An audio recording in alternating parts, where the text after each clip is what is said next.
My name is Marietta Williams, Executive Director of the United Muslim Women Advocacy and Empowerment Organization.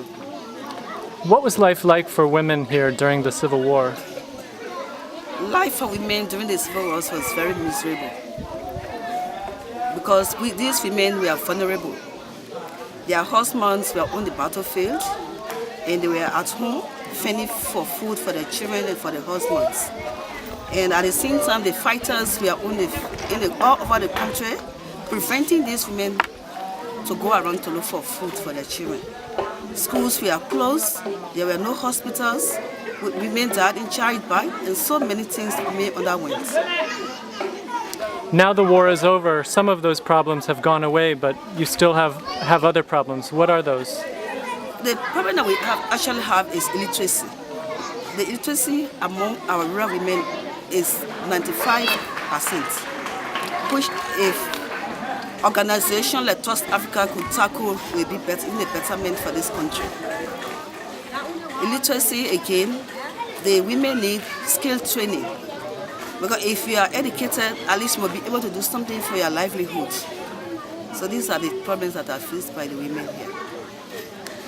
If women's rights are denied, what will happen to Liberia?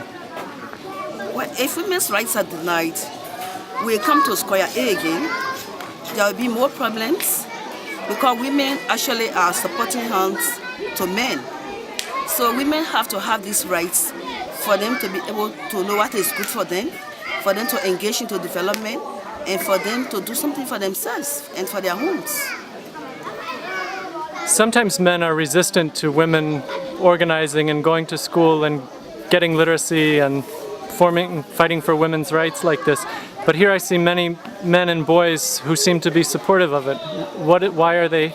They are here because of our presence in this community. Can I ask you to just say the men are here because... Okay, the men are here today because of our presence in this community. For the past 6 months, since TrustAfrica told us to come here, to sensitize this community, we have been sensitizing both men and women. Even though the program was for women, but we felt that the men have to be part of it because the women have been marginalized by these men. Have you seen things improve besides literacy since this program began? Yes, things have improved. Women are now talking for themselves.